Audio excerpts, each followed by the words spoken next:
Hi, friends. This is Adam Shoemaker, Rector here at St. Stephen's Episcopal Church in Charleston, back for another edition of Rector's Corner. And I'm very happy to have with me today Charles Jenkins, who is the Director of Pastoral Care and Chaplain at Bishop Gadsden. And we're going to hear a little bit today about his role there. Thank you very much, Charles, for making the time to be with me. And wonder if we could begin with you saying just a little bit about where you were prior to Bishop Gadsden. And I know that you are a child of this diocese. If you could tell us a little bit about your background.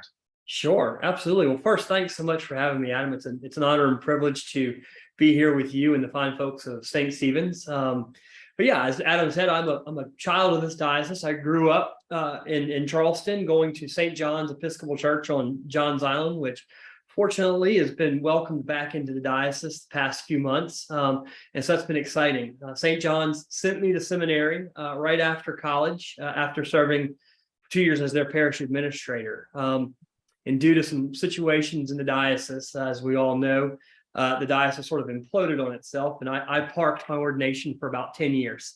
So for those 10 years, I was in the hospice industry and in the operation side of hospice.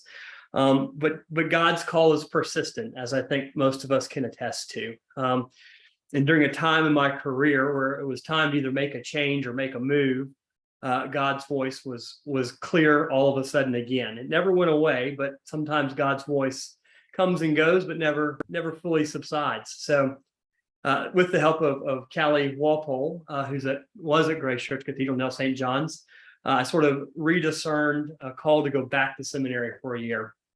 And so that took me back to Swanee for a year to do an Anglican Studies year. And after that year, I spent 3 years at Christ Church Episcopal in Greenville, South Carolina, where I served as the Director of Pastoral Care for a rather large Episcopal church in the Greenville downtown area. And so that's what brings me here to Bishop Gadsden. My first ordained call was at Christ Church for 3 years, and been here at Bishop Gadsden for about a year and a half now. And so tell us a little bit about Bishop Gadsden. I'm sure many people listening in are familiar with it as an institution of our diocese, but describe the institution as you've experienced it. Sure. So Bishop Gadsden is an institution of the diocese, founded in 1850 as a not-for-profit, faith-based retirement community, of course, affiliated with the Episcopal Church. And sort of the neat thing about working for Bishop Gadsden is that it fully embraces God's call to ministry. And that is sort of on the forefront of everything we do here, is that we are wise stewards of that which God has given us. We give joyfully, and we embrace that call to ministry. And that is seen throughout all levels of here at Bishop Gadsden. But for those of you who may not be familiar with Bishop Gadsden, we're located right on James Island, not too far from the peninsula.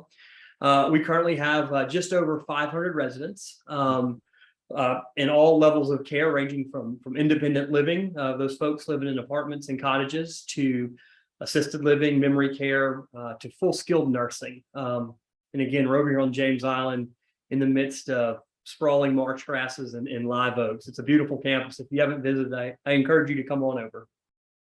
And can you describe your role as Director of Pastoral Care and as chaplain? Absolutely. Yeah, as you said, I'm Director of Pastoral Care and Chaplain, and along with the Sunday worship, which we do here in the beautiful chapel, I also provide pastoral care to our residents and employees. And that looks like leading Bible studies and book studies to all levels of care. I also oversee the work of two extraordinary other chaplains that assist me. One is the Reverend Dow Sanderson, and I believe, Adam, you know the other one, the Reverend Courtney Davis Shoemaker, who just joined us, and excited to have them both on. But those two help me provide the pastoral care and provide sacraments over in our new Center for Health and Rehab, which is called the Gadsden Glen, which has our memory care, our rehab, and full skilled nursing. But along with that, I also serve on the leadership team here at BG. I sit on the Diversity, Equity, and Inclusion Committee, as well as serve as the chair of the Employee Assistance Fund. And what the Employee Assistance Fund does is offers interest-free loans to our employees who might find themselves in financial hardship. So it's a full plate, but I love every second of it. Well, and you arrived at Bishop Gadsden, Charles, when the COVID pandemic was really still raging. And I wonder what that was like at a place like Bishop Gadsden, and how you experienced transitioning into your role during that very strange time. It was definitely a different time to sort of make a transition career-wise, especially moving from Greenville back to Charleston. And of course, with Bishop Gadsden having the whole, gamut of levels of care from full independent to skilled nursing, there's different levels of licensure that we have through the state. And so that really affected how we could interact with residents and levels of precaution and whatnot. And so for those 2.5 years, people got used to being in their apartments. And so it really was kind of coming into a place that is a warm and welcoming community, but their new way of living was to be by themselves. And so that was kind of hard to start a new job with people behind closed doors. But through knocks and just speaking to people in the hallways, it was a wonderful experience that really enabled me to get to know our residents on a different level that perhaps wouldn't have been of just seeing them in church on Sunday or coming to a book study or Bible study. So it allowed me to get to know them better. So that's the silver lining on the gray cloud of COVID. Well, and you came to Bishop Gadsden from a congregation, serving on staff at a congregation. I interviewed recently some new members of our diocesan staff who previously were serving in congregations. I wonder if you could talk a little bit about what the transition has been like for you, coming from a parish to a chaplain role at a place like BG. Absolutely. I chuckle, Adam, because going Christ Church in Greenville has about 5,000 members. And on Sunday before COVID, we had 7 services on a Sunday, everything from Saturday night to Sunday evening. And so if you were slated to preach, you were dead by the end of Sunday evening. So with that in the night work of parish work, which I love, but it can be draining at times, to coming to sort of a retirement community where there's one service at 10:30 on Sundays and everything wraps up by 4 o'clock. It was kind of nice. It was a wonderful transition. The work is still just as much, just different hours. So transitioning from a large parish staff to Bishop Gadsden's got a large staff, but the pastoral care team is quite small.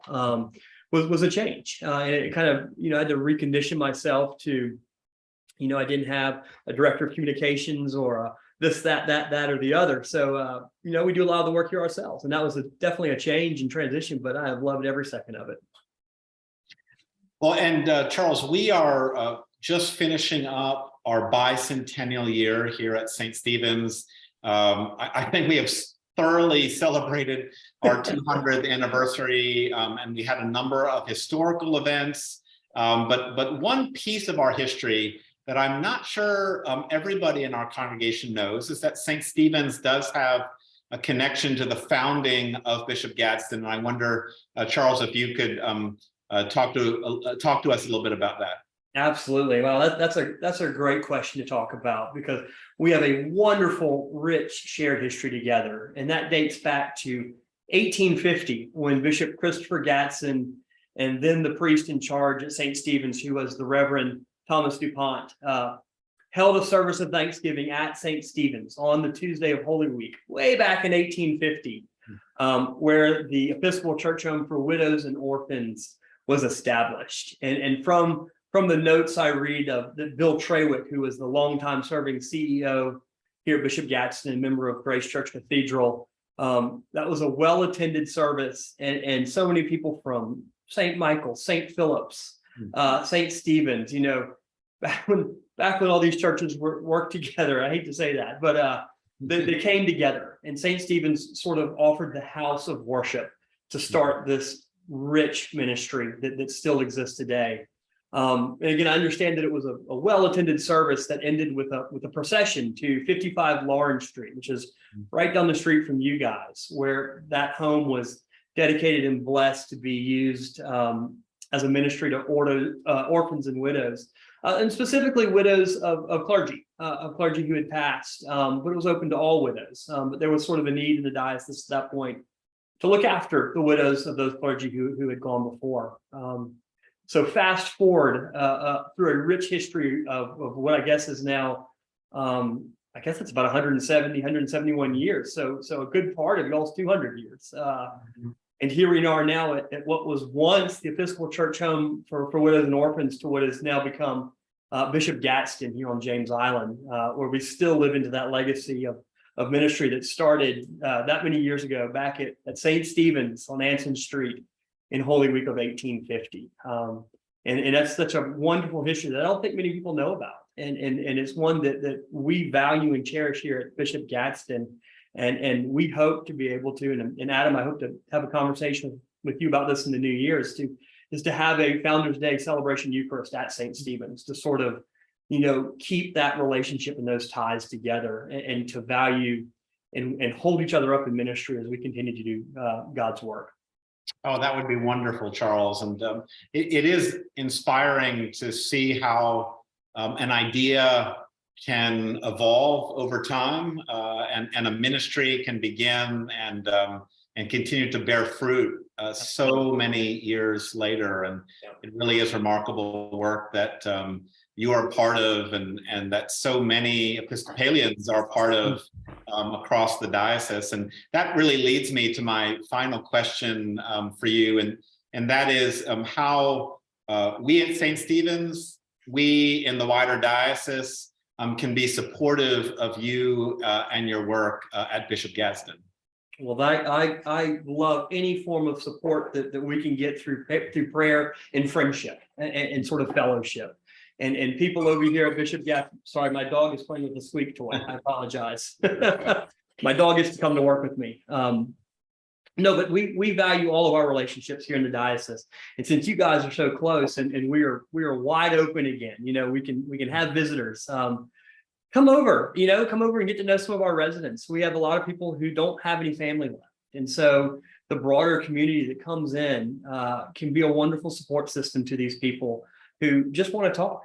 And that's what Courtney's doing, Adam, is she's just having a ministry of presence over with our residents who are in maybe perhaps bedridden or with mobility issues. And so a 15 to 20 minute conversation means the world to them. So besides your prayers and your friendship, come over and fellowship with us. We would welcome you here anytime, and not to steal from the flock, but we have service every Sunday at 10:30. Adam's been here a Sunday or two, and we've welcomed him here without his collar on as he's been on vacation. But we welcome you here. Our doors are open to anyone who wants to be a part of this place. And so lay people in the diocese could volunteer to be visitors through your office? Absolutely. You could volunteer through my office. And again, since it's we cross-pollinate here. And so, anything that if you have a calling that you like to do some sort of activity, I can put you in touch with the right people. It doesn't have to be just pastoral care. It can be, again, another form of fellowship or crafts or music or art, whatever you're called to do. We welcome you here, Bishop Gadsden, to share those talents with the folks here. That's great. And I assume your contact information is easily found on the Bishop Gadsden website? Absolutely. There's an easy contact us now, and those messages go straight to a person that directs them to me. So that can be found on Facebook too. So terrific. Well, Charles, thank you for making the time to talk with me, and thank you for your important ministry at Bishop Gadsden. And as Charles mentioned, we have begun to put this in our newsletter, but our assistant priest, Courtney Davis Shoemaker, is beginning to do regular visiting as part of the pastoral care team at BG. And please keep Charles and Courtney and Father Dow and all the people who do that good work in your prayers. Friends, I'll be back with another edition of Rector's Corner soon. In the meantime, be safe and well, and you have a blessed new year. Take care. Bye-bye.